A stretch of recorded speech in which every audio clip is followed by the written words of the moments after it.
Muy buenas tardes, estamos en tu programa Tu Onda Club, una radio a tu estilo, para tocar temas de coyuntura nacional y social. En este caso nos acompaña el licenciado Sergio Méndez. Sergio, un gusto que estés con nosotros. Muy buenas tardes, Hugo. Como siempre es un placer el poder compartir esta tribuna contigo y por supuesto, con los amigos y amigas salvadoreñas que están muy pendientes. Gracias.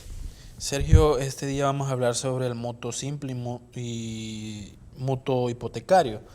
En este caso, ¿me podrías explicar cómo funciona cada una de ellas? El mutuo, Hugo, es una figura jurídica que precisamente está relacionado a un acuerdo de voluntades que se perfeccione en el tráfico jurídico para llegar a establecer dentro de esta relación contractual una garantía, ya sea una garantía meramente personal o hipotecaria, dentro del perfeccionamiento que se da al momento de celebrar un negocio jurídico.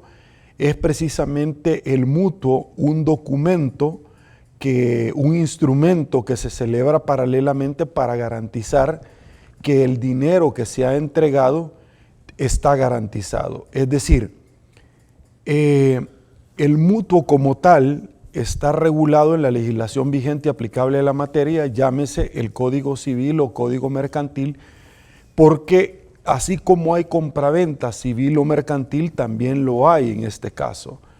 Hemos dicho en diferentes oportunidades que la compraventa es aquel título traslaticio de dominio, es decir, donde yo, el titular de un derecho real de dominio, traslado a otra persona a cambio de una contraprestación económica o a cambio de otra propiedad. Alguien me va a decir, ¿y cómo es esto? Porque no solamente yo te puedo trasladar mi casa a Hugo por una cantidad de dinero, sino que yo puedo trasladar casa por casa. Es decir, la permuta, que es otra figura jurídica que podemos desarrollarlo a plenitud y hasta la saciedad en otro programa, está también regulada no solamente en esta legislación a la cual he hecho referencia, sino también a la legislación registral, porque obviamente para tener certeza y seguridad jurídica, una persona que ha celebrado un negocio jurídico de esta naturaleza va a un registro para poder inscribirlo y que esto sea oponible a terceros. Erga omnes, ¿qué significa? Que sea respetado por tener seguridad y certeza jurídica. Esto lo vas a obtener hasta que tú le estés legalmente inscrita a una propiedad. Esto es interesante por cuanto estamos hablando, Hugo, que de ser cierto lo que nosotros estamos relacionando, estaríamos hablando precisamente sobre la participación que una persona tiene dentro de un negocio jurídico a cambio de cosa fungible, y en este caso lo más fungible de todo, que es el elemento pecuniario. Una vez establecido esto, regresamos entonces al tema del mutuo. El mutuo se va a celebrar paralelamente a un instrumento de estos. Vamos al banco, vamos donde una persona, un prestamista, y esta persona celebra sobre tu casa 3 instrumentos. La compra-venta, porque te dio el dinero para que tú le compraras a la constructora o le compraras a una persona particular, natural o jurídica, que sería la constructora. Si esta casa es nueva o es usada, indistintamente. Ese es el formalismo que la ley ya ha establecido con las solemnidades respectivas. Acto seguido de la compraventa viene la hipoteca. La hipoteca es aquella figura sobre los bienes inmuebles que se garantiza precisamente para que el pago que se va a llegar a verificar sea en efecto una realidad. De lo contrario, entonces yo recupero la casa, que es la garantía. Y el mutuo como tal que estamos entrando es básicamente el dinero que te están prestando. Ahora, ¿qué es el mutuo simple en este caso? Es cuando, Hugo, se realiza una transacción en el cual tú me prestas dinero y yo firmo un documento. Y el mutuo prendario es cuando se está estableciendo como tal que hay una garantía de estos. En el mutuo, por ejemplo, se puede establecer como garantía una orden de descuento en tu lugar de trabajo. Se puede establecer como garantía que el vehículo que has sacado sea la garantía, porque la hipoteca va para los inmuebles y para los muebles va el mutuo. Esa es la diferencia conceptual entre las dos figuras de las cuales estamos hablando. Sergio, tú mencionabas una sobre la celebridad, ¿verdad? ¿Cuándo es que se hace esta celebridad? ¿Cómo sucede? ¿Cómo se celebra? ¿Cómo se celebra esto? Primero, se celebra, Hugo, con las formalidades y solemnidades que hay.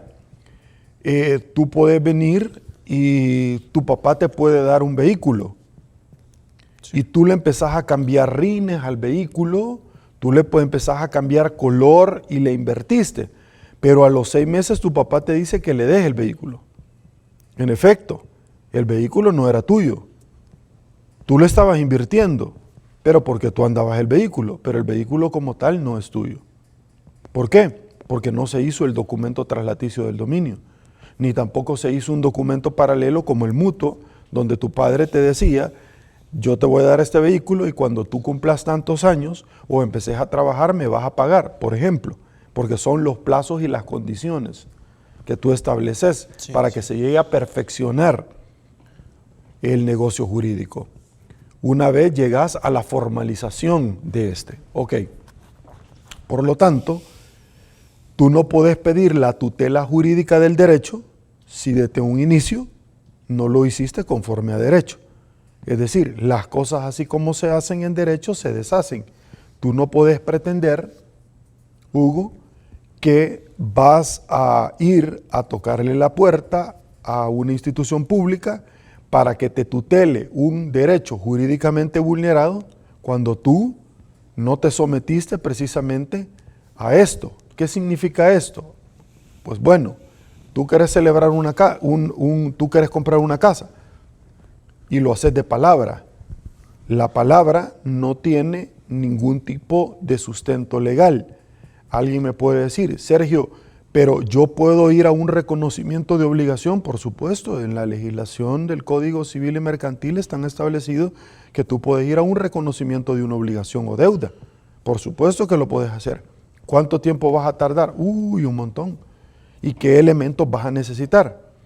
Vas a necesitar cualquier tipo de elementos probatorios que estén a tu alcance. Llámese esto elementos testimoniales, llámese esto documentales. Una vez yo te he explicado esto, entonces tú demostrás ante el juez que hay una obligación de parte de esta persona. Fíjese que yo le presté el dinero y celebraron un contrato. No celebramos nada. Pero yo aquí vengo a demostrar la existencia de una obligación. Enséñeme la preexistencia. Aquí está el cheque que yo le di donde lo cambió. ¿Y producto de qué fue? Del préstamo. Perfecto. Tengo testigos que pueden verificar que yo le presté el dinero y que él me iba a pagar tantos intereses. Y llegan los testigos y declaran, en efecto, enfrente de mí le prestaron este dinero y se lo dieron, no se lo regalaron. Una vez tú estableces el reconocimiento de una obligación, luego vas a un incumplimiento de una obligación. Entonces son procesos diferentes. ¿Cuánto te vas a tardar? Por supuesto, muchísimo tiempo. ¿Cuánto te hubieras tardado si lo hubieras hecho por el mecanismo que la ley te estableciera? Mucho menos. ¿Por qué? Porque en el documento, paralelamente, que es el documento principal, le agregas algo accesorio que es una letra de cambio, un pagaré o un cheque. Y estos son documentos que tienen aparejada fuerza ejecutiva. Son los documentos bases de la acción. Son medios cambiarios. Entonces va a ser mucho más fácil. Ya no vas a tener que ir a un reconocimiento, simple y sencillamente a la ejecución misma de un incumplimiento. Entonces, esta es la diferencia y es la formalidad misma que se debe llevar, Hugo, al momento de poder llevar a cabo un negocio jurídico. Ahora, muchas personas, Hugo, solo quieren acudir ante un abogado cuando tienen un problema, pero no acuden donde un abogado porque no hay esta cultura para asesorarse previamente antes de llevar a cabo determinado acto jurídico. Porque tú te debes de empapar de lo que podés hacer y lo que no podés hacer. Por eso es que luego vienen los problemas. Cuando se ejercen algún tipo de sociedades, la mayoría de gente solamente lo hace de hecho, no de derecho. De hecho es de palabra. Vamos a fundar un car wash con 2 personas, pero cuando el car wash ya empieza a generar, o la empresa, por mencionar algún número, un nombre, empieza a generar un número interesante, Hugo, de ingresos, empiezan los conflictos. No, mira, la verdad es que yo he comprado todo y mejor yo voy a ir solo. ¿Por qué? Porque ya picaste piedra, ya pasaste el periodo de prueba, en el cual ya tenés un número de clientes y un número de ingresos, de compras, tan atractivo que de pronto ya ves innecesario a tu socio. Y entonces hasta le robas el negocio. Pero si se hubiera hecho con una partida de nacimiento de la sociedad, que es precisamente esto, si se hubiera hecho con los formalismos que la ley establece y luego lo vas a inscribir, luego haces una asamblea interna, ¿sí? Porque le pediste al notario que te fabricara toda la documentación y el andamiaje legal de la empresa para determinar la sociedad, para determinar el acta de fundación de esta, para determinar cuántas acciones dentro de los accionistas, cuántas acciones iban a tener cada uno y cuál iba a ser el puesto que cada uno iba a tener. Entonces resulta ser mucho más fácil el día de mañana poder demandar a una persona, o resulta ser mucho más difícil que una persona te quiera sacar de la empresa si no te termina comprando tus acciones de la empresa o el patrimonio que tú invertiste dentro de esta empresa. Entonces, él te puede sacar porque viene y de pronto determina que él ya no te necesita y que para qué esos ingresos los voy a estar compartiendo si yo solo me los podría quedar. Y que ahora ya no sos un apoyo, sino ya sos una piedra que no me deja avanzar porque te tengo que estar dando un dinero que podría ocupar para abrir otra sucursal, por ejemplo. Así se hacen las cosas, Hugo. En este caso, Sergio, eso tiene como consecuencia legal, se podría decir, acudir como a la ley que se está dando en este caso. No. ¿Qué consecuencias se tienen? Las consecuencias que tú vas a tener de haber hecho las cosas bien desde un principio es que cuando tú estás en sociedad, tú estás de amores en ese momento y todo resulta ser color de rosa.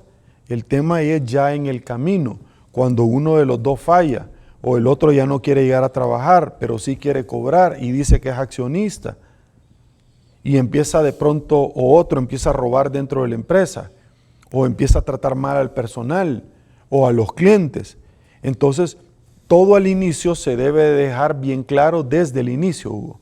¿Por qué? Porque si no, de lo contrario, estamos exponiéndonos a que el día de mañana esta situación se vaya a ver mermada por una situación que vaya incluso a terminar con la empresa. ¿Por qué? Porque cuando se separan, los dos le están hablando a los clientes y poniéndose en mal y no entienden que una marca, para construir un nombre, se tarda muchísimo tiempo, porque la marca debe de ir encaminada a tener una fidelidad de los clientes para la marca. ¿Por qué te están buscando?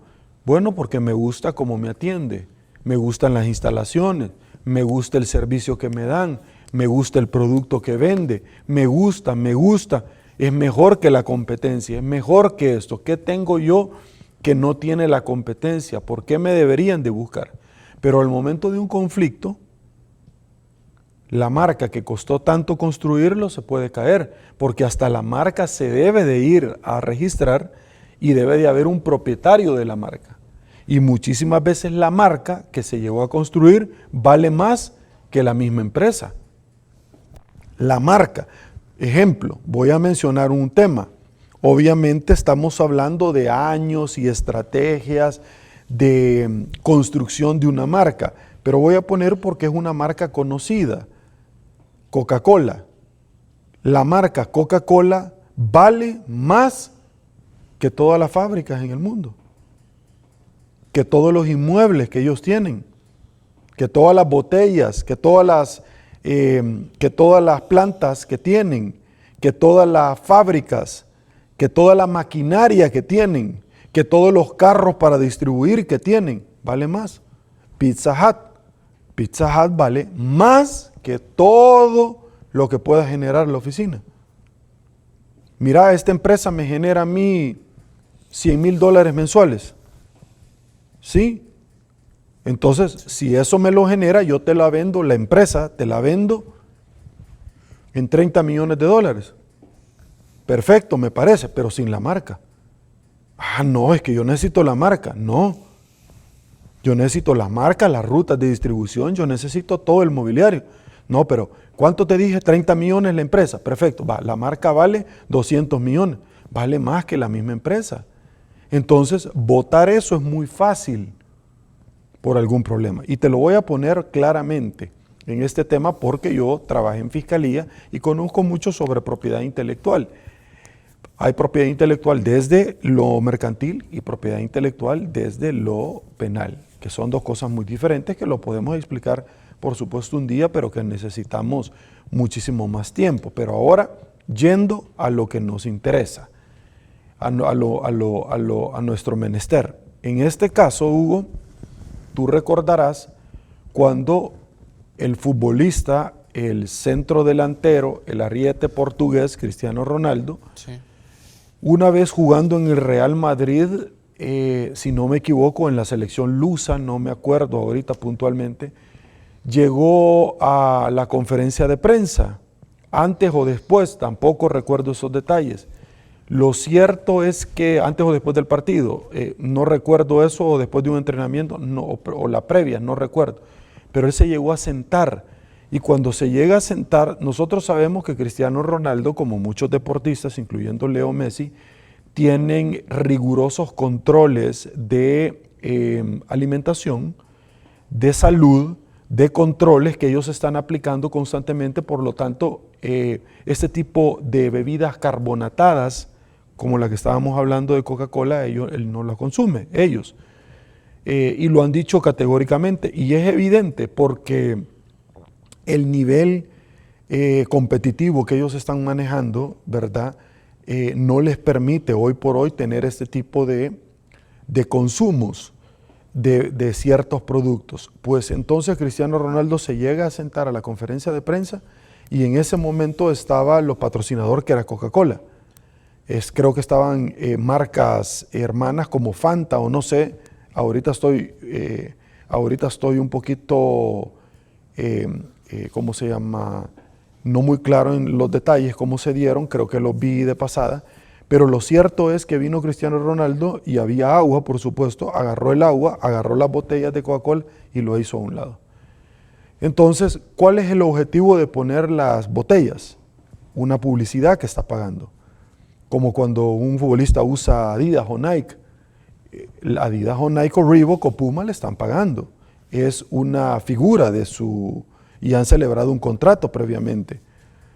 De suministro de la marca, de tantos elementos o de que van a tener tanto porcentaje sobre la venta, si llega a tener, por ejemplo, como Michael Jordan, los Nike Air, y después él conformó su marca Jordan de zapatos, multimillonario que Nike lo había despreciado, y él también tocó, creo que a Converse o a Reebok, no recuerdo ahorita, pero la madre le dijo, entonces después de eso yo quiero que tú firmé él era una joven estrella en progreso de North Carolina, Carolina del Norte, y desde ese momento le echaron el ojo cazatalentos y dijeron en el draft que es el mercado de piernas, dijeron, él es una estrella. Y entonces lo ficharon. Y hasta el día de ahora ha vendido cantidades multimillonarias de zapatos donde Nike tuvo ganancias exorbitantes porque Michael Jordan es el mejor atleta pagada de todos los tiempos. incluso ahorita que ya no es atleta, incluso luego que se despidió de los Chicago Bulls y fue a jugar béisbol y regresó, tú recordás, a la NBA, cómo no recordar de Michael Jordan aquel Dream Team con el equipo de los Estados Unidos que tuvo, que así se le llamó, donde estaba Charles Barkley, Karl Malone, entre otros.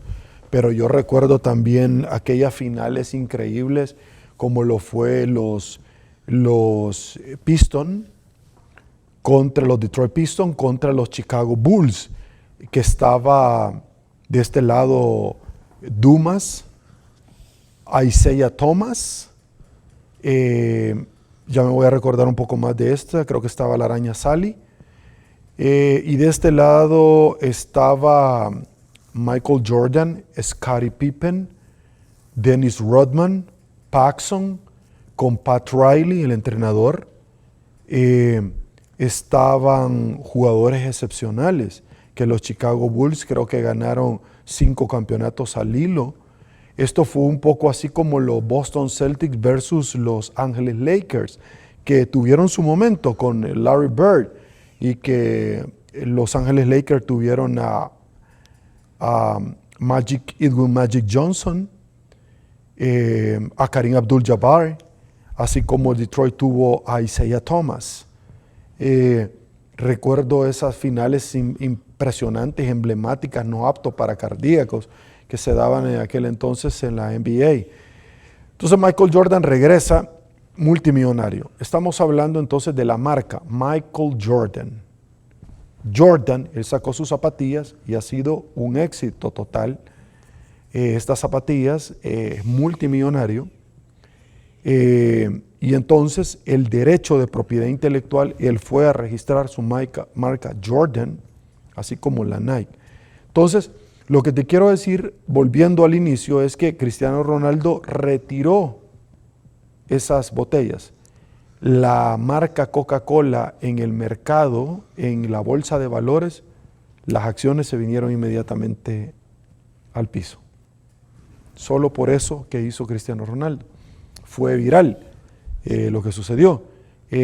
Coca-Cola puso el grito en el aire, que es patrocinador de varios equipos, incluyendo la misma FIFA, y le pidió al jugador que nunca más lo volviera a hacer. Coca-Cola es patrocinador de diferentes selecciones alrededor del mundo, como el Scratch do Ouro do Brasil, que muy probablemente en la camiseta como tal no lo llevas, pero sí en la camiseta de entreno, y dice Coca-Cola. También de la selección lusa, de la selección portuguesa, también otras selecciones que ha patrocinado, la selección azteca, otra de las selecciones, la selección germana, la eterna patrocinadora de la Adidas, porque es alemana, la Adidas. Entonces, ese tipo de situaciones, golpes, pueden dañar un jugador como Cristiano Ronaldo y que haga a un lado una marca como Coca-Cola. Entonces, eso es básicamente el tema de lo que yo te estaba comentando. Entonces, es interesante hacer las cosas desde un principio bien, porque todo es luna de miel y todo es romanticismo, pero con el paso del tiempo, todo eso se va acabando en una relación comercial también. Y esa relación comercial puede ser una relación familiar, Hugo, donde al final termines enemistado con tus hermanos o con tu pareja.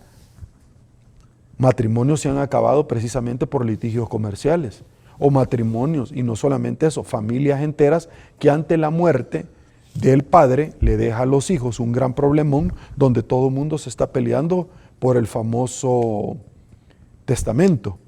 Y cuando digo famoso testamento es porque hay o no hay testamento, que lo podemos hablar en otra edición también de estas entrevistas.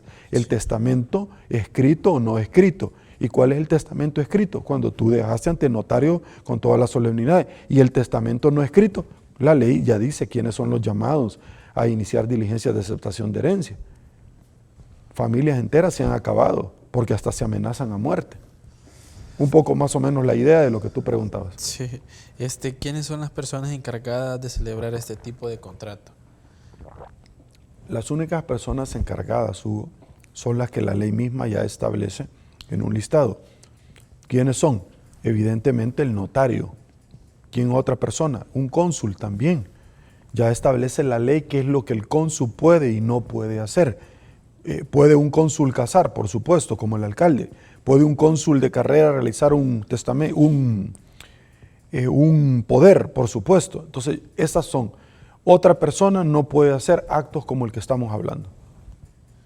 En este caso, ¿el mutuo simple se da cuándo, Sergio? El mutuo simple es cuando no hay ninguna garantía de un vehículo, simple y sencillamente está una persona, Hugo, que está prestando dinero y que le están dando el dinero, y esta persona se está poniendo como garantía y pone, por ejemplo, una orden de descuento. Ese es un mutuo. ¿Qué? Simple, porque no tiene mayores garantías. ¿Qué es mejor, crédito hipotecario o mutuo hipotecario, Sergio? El mutuo no es hipotecario, el mutuo es prendario, porque el mutuo es para las prendas, carros, para muebles, electrodomésticos. Cuando tú vas a la Curazao, por ejemplo, sacas una refrigeradora, sacas a crédito, a plazo, y entonces te hacen firmar un mutuo para garantizar. Entonces ese es el mutuo prendario, con un vehículo, una moto, etc. Y la hipoteca solamente son para cosas inmuebles, para casas, para locales. Entonces esa es la diferencia. Okay. Sergio, bueno, hemos llegado al final, ¿verdad?, de nuestra entrevista. Quisiera que nos dejaras con la hermosa reflexión. Gracias, te agradezco, muy amable. De hecho, en tu Onda Club pueden disfrutar la prédica que tu servidor tiene en la iglesia. El domingo pasado prediqué los sicarios del odio. Fue un tema que Dios puso en mi vida porque hay muchas personas que parecen camiones de la basura, Hugo, y que quieren andarle tirando la basura a otra persona. Hay personas, lamentablemente, la cultura de los salvadoreños, pero particularmente la esencia del ser humano, es siempre andar metidos en chambrecitos de cafetín, siempre estar en reuniones, y no puede faltar en la reunión la queja o la crítica hacia otra persona, el ponerle apodos hacia otra persona, el reír o mofarse, agarrar a una persona de base y empezar a atacarla, a empezar a destruirla. Lo mismo que sucede ahora con las redes sociales y los troll centers que pagan para acusar o desprestigiar a cualquier persona que no esté de acuerdo con determinada posición o determinado tema. Eso mismo sucedía en la época de Cristo. En la época de Cristo lo empezaron a atacar y la palabra de Dios dice exactamente que los mismos que hace 6 días lo victoriaban eran los mismos que pedían su crucifixión, los mismos que habían andado comiendo, la Biblia dice hartándose, que andaban becados, eran los mismos que estaban pidiendo la crucifixión y los mismos que habían visto una gran cantidad de testimonios y de milagros. Es decir, no había ninguna diferencia entre ellos y Judas. De hecho, ya lo hemos dicho, que la única diferencia entre Judas y Pedro, que es la piedra angular de la iglesia tradicional, es que uno se arrepintió, Pedro, después de negarlo 3 veces, y el otro se ahorcó. No se arrepintió. Y Jesús lo hubiera perdonado. Es más, no sabemos si lo perdonó, porque Jesús, luego de haber resucitado el tercer día, bajó a predicarle a las almas al infierno. Y el día de mañana, cuando estemos en la presencia de Dios, ¿quién quita que estemos nosotros en el cielo y nos encontremos a Judas? Porque precisamente el amor de Dios es eso, inexplicable, que si él en el infierno, él se arrepintió, se fue inmediatamente con él, porque así lo dice la palabra de Dios. La palabra de Dios, Hugo, en diferentes oportunidades habla acerca del prójimo. Y constantemente dice perdonar, perdonar. De hecho, el Padre Nuestro que se los dio a los apóstoles antes de la transfiguración que tuvo. Y le dice, perdónanos nuestros pecados como nosotros perdonamos a los que nos ofenden. Una vez Jesús dice, el reino de los cielos es similar al ejemplo donde el dueño de una finca le perdona sus deudas al capataz. Y le dice, no me azotes, no me mates. Y entonces le dice el dueño de la finca, No, yo te perdono. Ve y no lo vuelvas a hacer. Y el capataz, al salir de la finca, ve al peón que le debía dinero a él y lo empieza a azotar y lo empieza a patear. Y entonces la gente lo ve y lo lleva otra vez donde el capataz y le dice: siervo malo, yo te perdoné a ti tus deudas y tú no se las perdonas. Entonces tú no le puedes decir a Dios: Padre, ayúdame, perdóname mis pecados, mis faltas, y dame la oportunidad de tener alimento sobre mi mesa, dame la oportunidad de tener cómo pagar mis deudas, dame la oportunidad, dame esto, y tú al prójimo lo pasas aborreciendo. Porque la falta de perdón, Hugo, es el mayor lastre en la Biblia que te roba las bendiciones. Y te lo voy a decir claramente. Cuando una persona está enferma y tú oras, Hugo ora por Baltasar, tú entras en ayuno y oración. Tú te estás sacrificando, tú no estás comiendo, tú estás menguando para que Dios te utilice a ti por medio de esa oración de intercesión para poderlo curar. Y él se cura.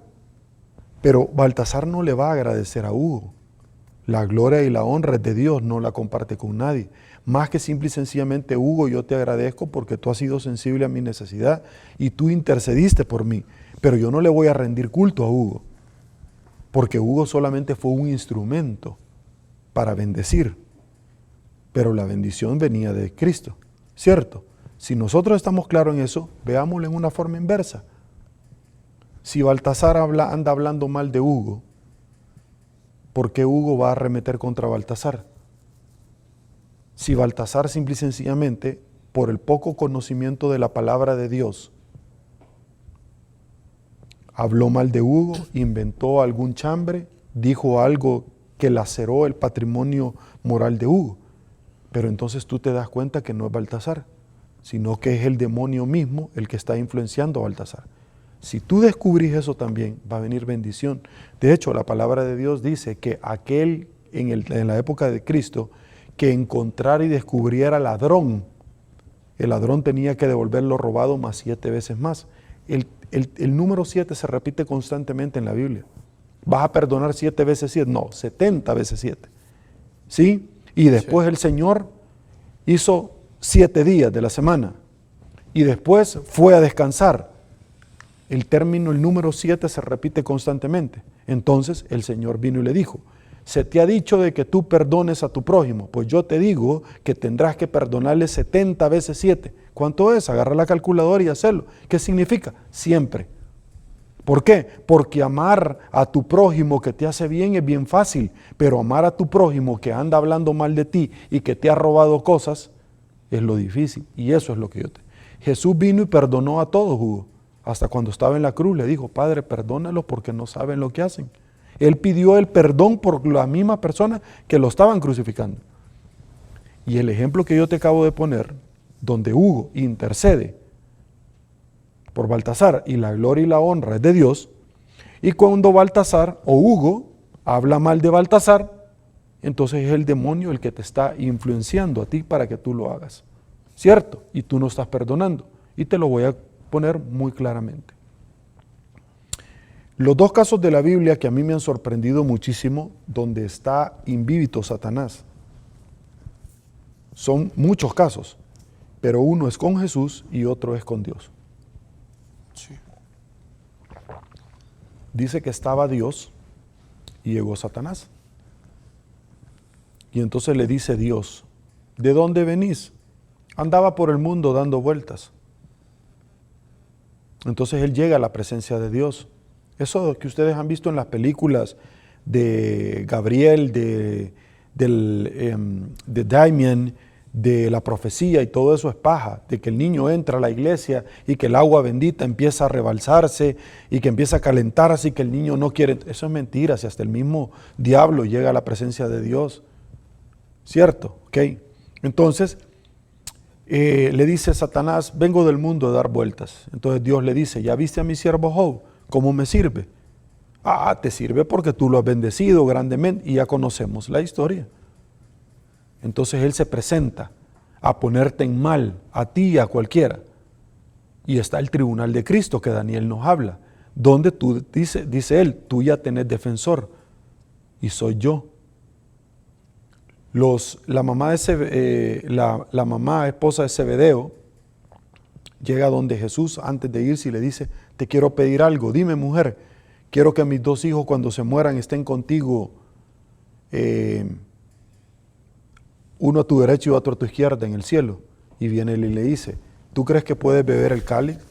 Lo vas a poder vivir, lo vas a poder beber, me vas a seguir, porque en mi nombre vas a recibir crucificaciones y en mi nombre vas a ser apedreado, vas a ser difamado, así dice la palabra de Dios. Y yo lo he vivido, Hugo, cuando yo he dado el testimonio de lo que le sucedió a mi hijo, a mí me atacaron, yo no tengo redes sociales, sino las del canal, y empezaban a atacar, con razón te vendiste, con razón. Y mi hijo estuvo en el hospital Benjamín Bloom, donde es un lugar público, no pagas absolutamente nada. Yo sabía que me iban a atacar, por supuesto, pero eso fue un mandato que Dios me dijo, vas a predicar y vas a dar el testimonio de lo que tú viste.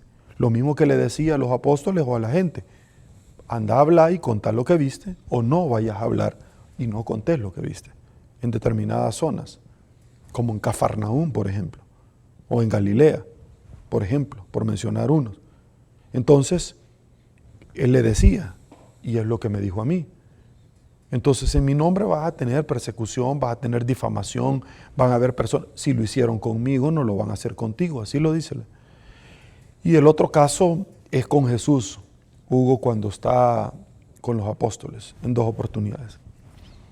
Viene Jesús y le dice a los apóstoles, ha llegado mi momento, hay que llegar a la ciudad amurallada. El Hijo de Hombre tiene que perecer, tiene que ser apedreado, perseguido y crucificado, y resucitará el 3er día.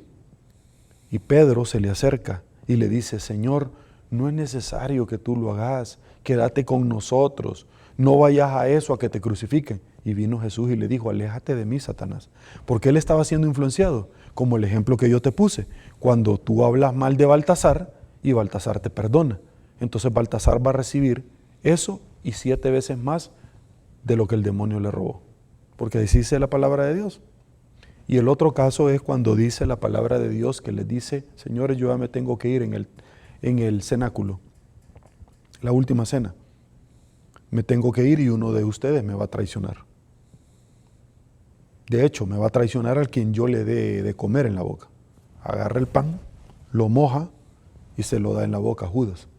Y ellos no realizaron y empezó a platicar con Judas. Pero como Judas manejaba las finanzas de los apóstoles, ellos pensaron que les estaba dando indicaciones para que fuera a comprar víveres. Y le dijo, Judas, lo que has de hacer, hazlo ya. Jesús ya sabía que él había estado con pláticas con los miembros del Sanedrín de Anás y Caifás. Él ya sabía que él lo había canjeado por 30 piezas de plata, a cambio de señalarlo que él había cometido un delito que era constitutivo como tal y que tenía como aparejada consecuencia la crucifixión. No todos los delitos tenían la crucifixión, pero lo querían crucificar para hacerlo a un lado. ¿Quién? Anás y Caifás. De hecho, cuando el Señor resucitó, anduvieron promoviendo la idea de que él no había resucitado, sino que el cuerpo se lo habían robado los seguidores, como sucedió con Evita Duarte de Perón, por ejemplo, allá en La Recoleta, en el cementerio de Argentina, y se lo robaron. Entonces ellos anduvieron promoviendo y le dieron dinero a los guardias romanos y anduvieron siguiendo a todos los apóstoles para matarlos y anduvieron quitando los cabos sueltos. Aquella persona que resucitó al 4.º día, que Jesús llegó y que lo resucitó, Lázaro, también lo fueron a matar para no dejar vestigios de lo que el Señor había hecho. Entonces trascendió la idea de que el Señor no había resucitado como Él dijo. Yo destruiré el templo y el 3er día lo voy a construir. El templo era Él. Entonces por eso es que los israelitas todavía están esperando la venida del Señor, porque ellos empezaron a infundir. Por eso es que años después, cuando viene Hitler, empieza a decirles a los alemanes que los judíos que vivían ahí, en Alemania, eran los responsables de que ellos no pudieran prosperar económicamente. y que había que matar a los judíos porque ellos mataron a Jesucristo. Y no fueron ellos. Si ese es el caso, todos los salvadoreños, todos los días, matamos a Jesucristo con nuestras acciones. Muchísimas gracias, Hugo. Te agradezco la oportunidad inmejorable que me has dado. No de hablar de temas de coyuntura o temas de importancia nacional, sino que la palabra de Dios, que es lo más importante, y poderla compartir. Gracias. No, gracias a ti, Sergio, por siempre tomarte el tiempo con nosotros, ¿verdad? Bueno, hemos llegado al final de tu programa Tu Onda Club, una radio de tu estilo. Nos vemos en la próxima y que Dios nos bendiga a todos. Bendiciones.